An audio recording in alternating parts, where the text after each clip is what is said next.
Assalamualaikum guys, today I'm here to tell you about chapter number 10 of oral histology, physiological tooth movements, eruption and shedding। इस chapter में से आज मैं आपको बताऊंगी कि कौन सी चीज़ें जो हैं वो अपने अच्छे तरीके से याद करनी है, ठीक है। कौन सी चीज़ें MCQs और SCQ के लिए इंपॉर्टेंट है। फर्स्ट ऑफ ऑल आपको इरप्शन और शेडिंग जो लिखा हुआ है इसकी आपको डेफिनेशन आनी चाहिए, ठीक है। इरप्शन और शेडिंग के बारे में आपको पता होना चाहिए।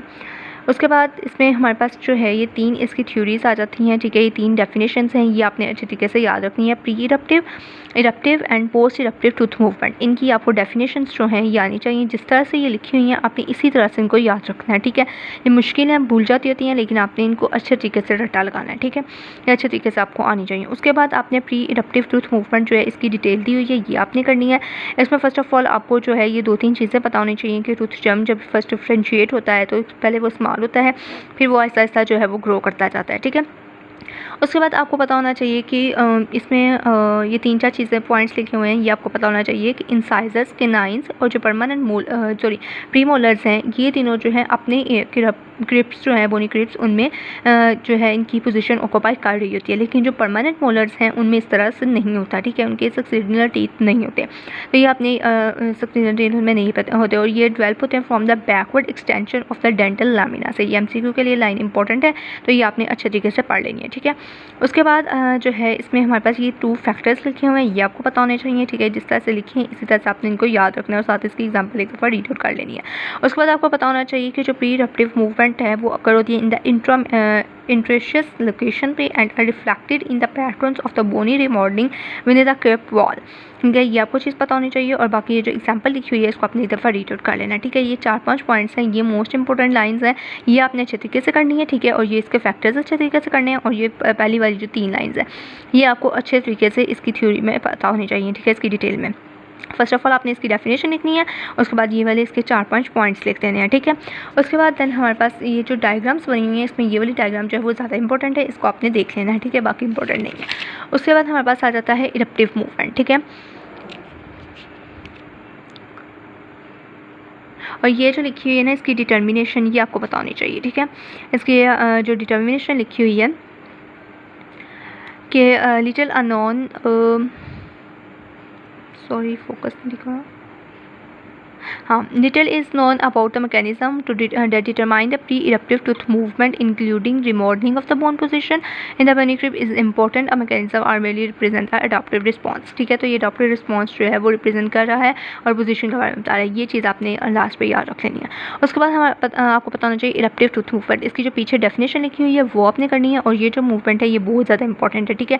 इसमें ये जो डायग्राम बनी हुई है ये आपने अच्छे तरीके से करनी है, ठीक है। ये है dried skull of a 5 year old, ठीक है। इसमें से पिछले रॉफ में जो है वो MCQ भी आया हुआ था, ठीक है। तो ये आपने अच्छे से करनी है कि आया था कि फंक्शन क्या है गुबर्नल कैनाल्स का, ठीक है, जो कि लोकेटेड होती है in the upper and incisors में। तो इसका जो ये लिखा हुआ है गुबर्नल कैनाल जो कॉर्ड जो है उसके बारे में लिखा हुआ है, कैनाल्स भी से हम कहते हैं, ठीक है। तो ये जो 3-4 लाइन्स इसकी लिखी हुई हैं ये आपने इसी तरह से याद रखनी है, ठीक है। ये आपको पता होना चाहिए कि परमानेंट टीथ में सिर्फ होती हैं, ठीक है, और इन द ड्राइड स्कल, ठीक है। Holes can be identified in the जास, ठीक है, ऑन द लिंगुअल एक्सपेक्ट पे जार होते हैं ऑफ द डेसिडस टीथ, ठीक है। ये होल्स जो नज़र आ रहे हैं इनको हम कहते हैं, ठीक है। उसके बाद उन्हें हम जो है वो गुबर्नकुलर कैनाल्स कहते हैं, ठीक है। और कॉर्ड की डेफिनेशन लिखी हुई है ये आपने इसी तरह से याद रखनी है, ठीक है। ये बहुत ज़्यादा इंपॉर्टेंट है और ये जो है ये आपने MCQ के लिए पढ़ लेना है, ठीक है। और ये फर्स्ट ऑफ ऑल आप इसकी डेफिनेशन आनी चाहिए और हिस्टोलॉजिकल फीचर पे आपने 3-4 पॉइंट्स जो है इसके याद रख लेने हैं और इसको ज़रूर याद करना है, ठीक है। उसके बाद हमारे पास आ जाता है mechanism of eruptive tooth movement, ठीक है। जो हम इरप्टिव टूथ मूवमेंट की हिस्टोलॉजिकल फीचर्स पढ़े, पहले डेफिनेशन फिर हिस्टोलॉजिकल फीचर्स की हेडिंग देख के आपने इसका बताना है कि जो चेंजेस यहाँ पे अकर हो रही हैं, ठीक है। ये फर्स्ट जो 3 लाइन्स हैं ये आपने करनी है। उसके बाद आपने इसके कॉर्ड के बारे में बताना है, PDL फाइबर्स के बारे में बताना है और उसके बाद इसका जो ड्यूरेशन है ये आपने बताना है। उसके बाद आपको पता होना चाहिए mechanism of eruptive tooth movement, ठीक है। इरप्टिव टूथ मूवमेंट का जो मैकेनिज्म है ये बहुत ज़्यादा इंपॉर्टेंट है। इसमें 3 पॉइंट्स हैं, पहले रूट फॉर्मेशन, ठीक है, बोन रिमॉडलिंग, उसके बाद डेंटल फॉलिकल एंड पेरिडोन्शियल लिगामेंट। इनके जो 3 ये हेडिंग्स वाले नाम हैं ये ज़रूर पूछे जाते हैं, ठीक है, कि इसमें कौन कौन सी थ्योरीज इन्वॉल्व है, ठीक है। Theories of the tooth eruption पूछी जाती हैं, तो उनकी थ्योरीज में ये 4 थ्योरीज आपने जो है इनके नाम बताने हैं और जो मोस्ट इंपॉर्टेंट थ्योरी है इसमें वो PDL थ्योरी भी है, ठीक है, और बोन रिमॉडलिंग है वो भी है, ठीक है। तो PDL ज़्यादातर पूछी जाती है, तो ये जो PDL थ्योरी लिखी, लिगामेंट की थ्योरी लिखी है ये आपने अच्छे तरीके से पढ़नी है। ठीक है। उसके बाद आपको first of all in 3-4 lines का बताना चाहिए। जो भी इंट्रो दिया वो आपने ज़रूर पढ़ना होता है, क्योंकि आप इंट्रो पहले पढ़ेंगे फिर आपको अगले समझ आएगी। तो ये आपने अच्छे तरीके से रीड करना है और इसमें आपको जो है इसकी डेफिनेशन आनी चाहिए। ठीक है, जो इसकी स्टेटमेंट दी होती है स्टार्ट में वो आपको आनी चाहिए। उसके बाद इसके जो 3-4 पॉइंट्स लिखे हुए हैं ये आपको आने चाहिए। ठीक है, इस ऑलमोस्ट सारा ही करना पड़ेगा आपको। ठीक है, इसको अपने अपने पॉइंट्स में बस लिख लेना है, जैसे मैंने अंडरलाइन की हुई है। इसकी कंक्लूजन्स आपको पता होनी चाहिए। ठीक है, इसकी 2 कंक्लूजन्स हैं वो आपको पता होना चाहिए। ठीक है, तो उसके बाद इसकी रिजेक्शन हो जाती है वो किस तरह से होती है, तो इसके ये 3 पॉइंट्स हैं, ये आपने बता देना है। ठीक है, इसकी पहले स्टेटमेंट की हेडिंग देनी है और इसकी स्टेटमेंट लिखनी है। ठीक है, उसके बाद आपने जो है थ्योरी के बारे में थोड़ा सा बता देना है 3-4 पॉइंट्स। उसके बाद इसकी कंक्लूजन बतानी है, कंक्लूजन के बाद आपने इसकी रिजेक्शन बता देनी है। ठीक है, उसके बाद हमारे पास आ जाता है बोन रिमॉडलिंग। बोन रिमॉडलिंग जो है इसमें भी आपने इसी तरह से पहले इसकी ये स्टेटमेंट बताई 3-4 लाइंस में। उसके बाद इसकी थ्योरी के बारे में थोड़ा सा आपने रिलेट कर देना। ठीक है, 3-4 पॉइंट्स बस करने हैं इसमें से यहाँ तक। उसके बाद आपने जो है इसकी भी कंक्लूजन बता के इसकी रिजेक्शन बता देनी है। ठीक है, इन दोनों की ऑलमोस्ट रिजेक्शन जो है वो सेम है। ठीक है, इसकी रिजेक्शन है, ये आपने 3-4 पॉइंट्स जो है वो याद रखने हैं। ठीक है, रिजेक्शन ज़्यादा इंपॉर्टेंट है। उसके बाद डेंटल फॉलिकल। डेंटल फॉलिकल की भी फर्स्ट ऑफ ऑल जो है वो स्टेटमेंट है। ठीक है, उसके बाद इसकी भी रिजेक्शन और वो कंक्लूजन है। ठीक है, तो ये आपने अपने पॉइंट्स में एक दफ़ा इसको रीड करना है। आपने रीड करेंगे तो आपको पॉइंट्स जो है वो मिल जाएंगे। ठीक है, तो उस तरह से आपने पॉइंट्स जो है वो निकाल लेने हैं और उनको लिख लेना है। सारा नहीं करना, सिर्फ पॉइंट्स करने हैं। ठीक है, टू द पॉइंट आंसर करना है आपने। और पेडेंशियल लिगामेंट वैसे ही छोटी है, ये आपने इसी तरह से ही याद रखनी है। ठीक है, इसको भी पॉइंट्स में लिखना है, इस तरह से डायरेक्ट पैराग्राफ नहीं आपने लिखना है। पहले एक लाइन लिखी, उसका डॉट बना के साथ पैराग्राफ लिख दी, सॉरी लाइन लिख दी। उसके बाद सेकेंड लाइन जो है उसका डॉट लगा के आपने लाइन लिख देनी है। ठीक है, इस तरह से आपने जो है उसको लिखना है। उसके बाद आगे आ जाता है molecular determination of the teeth eruption. ये इतना इंपॉर्टेंट नहीं है, इसको बस आपने एक दफ़ा गो थ्रू कर लेना है कि आपसे अगर कोई वाइवा में पूछ लेता, वाइवा में तो नहीं इतना पूछेंगे, लेकिन कभी कभी जो है अब SCQ में भी ये चीज़ें आ रही हैं। ठीक है, अनइम्पोर्टेंट चीज़ें। तो आपने क्या करना है, इसको थोड़ा सा सिर्फ एक ओवरव्यू दे देना है। ठीक है, कि अगर आए तो आप उसको जो है 2-3 लाइन्स में जो है वो लिख सकें। ठीक है, तो इसको बस आपने एक दफ़ा रीड आउट कर लेना है, इतना इंपॉर्टेंट नहीं है। पहले आपने जो इंपॉर्टेंट चीज़ें हैं वो करनी है, उसके बाद जो अनइम्पॉर्टेंट चीज़ें हैं वो करनी है। ठीक है, ये नहीं करना कि अनइम्पॉर्टेंट चीज़ों पे ज़्यादा टाइम वेस्ट कर देना और इंपॉर्टेंट हो ही ना। ठीक है, तो ये आपने ज़रूर करनी है। और ये जो जीन्स लिखी हुई हैं, पहले जीन्स नहीं थी पूछी जाती, अब ये पूछी जाती हैं, तो ये भी आपको रट्टा लगाना पड़ेगा इस टेबल को।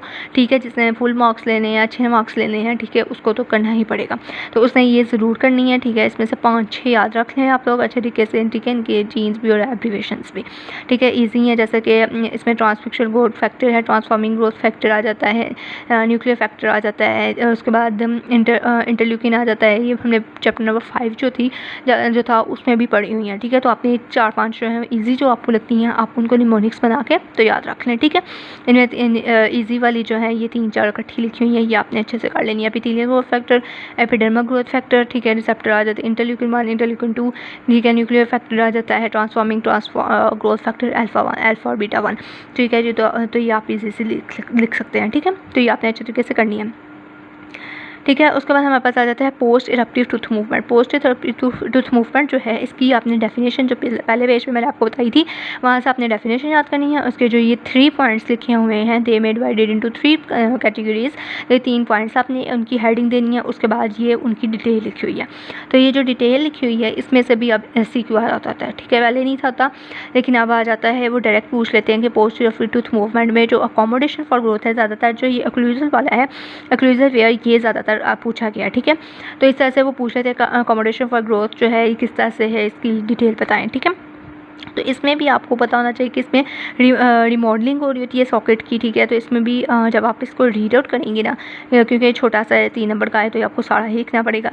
तो इसलिए आपने क्या करना है कि ये वाला चैप्टर बहुत इंपॉर्टेंट है, हर साल इसमें से एक क्वेश्चन ज़रूर आता है।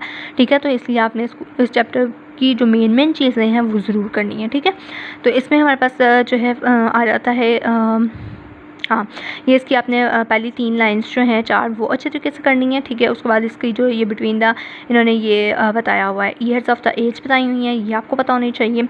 और उसके बाद ये जो लास्ट वाला पैराग्राफ है ये ज़्यादातर इंपॉर्टेंट है, फर्स्ट वाला।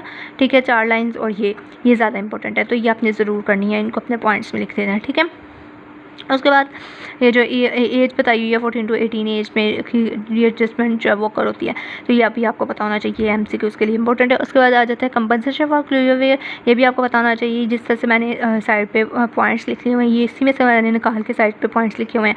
इसी तरह से आप भी जो है जब एक दफ़ा रीड करेंगे तो जो आपको ईजी पॉइंट लगेंगे ना, आपने उनको लिख लेना है और दोबारा जब पढ़ना है तो सिर्फ उन पॉइंट्स को पढ़ लेना है। ये सारा आपने रीड नहीं करना। इस तरह से अपने नोट्स बनाएं, चाहे बुक के ऊपर लिख लें, चाहे स्टिकी नोट्स लगा लें, या आप अपने जो नोट्स हैं वो बना सकते हैं, ठीक है। तो इस तरह से करें, आपको इजी रहेगा, क्योंकि बार बार जब आप पढ़ेंगे तो ये सारी लाइंस आपसे पढ़ी नहीं जाएंगी। और जब आप टेस्ट देंगे, जब आप ऐसे क्यों सॉल्व कर रहे होते हैं ना मोस्टली, तो जब आप इस तरह से लाइंस पढ़ के गए होते हैं आपको कुछ याद नहीं रहता, ठीक है। जब तक आप उसको पॉइंट्स में याद रखते हैं वो अच्छे तरीके से आपको चीज़ें याद रखती हैं, ठीक है। हेडिंग्स बना लिया करें, हेडिंग्स बनाने से जो है वो बहुत ज़्यादा इजी हो जाता है काम, ठीक है। उसके बाद हमारे पास आ जाता है, इसमें मैंने हाँ, इसमें आपने पहली लाइन याद करनी है, ठीक है। इसके बाद आपको पता होना चाहिए कि ये अचीव्ड होती है by the continued cementum deposition, ठीक है। इसमें रिमॉडलिंग ऑफ द सॉकेट जो है मोस्टली अगर हो रही होती है, और इसमें क्या हो रहा है, सीमेंटम की डेपोजिशन हो रही होती है। इस तरह से आपने 2-3 पॉइंट्स इसके याद रख लेना, ठीक है। ये भी बस इतना सा, अगर आप 3 मार्क्स का आएगा तो ये तो आपको लिखना ही पड़ेगा, ठीक है, क्योंकि ये बहुत दफ़ा क्वेश्चन आया हुआ है, सिर्फ ये चीज़ उन्होंने पूछी होती है, तो ये 3 नंबर के लिए ये आपको लिखनी पड़ेगी, ठीक है। तो ये आपने अच्छे तरीके से करनी है। उसके बाद इंटर प्रॉक्सिमल वियर, ठीक है, इसमें फोर्सेस के बारे में बताया हुआ है, ये फोर्सेस आपको पता होनी चाहिए, ठीक है।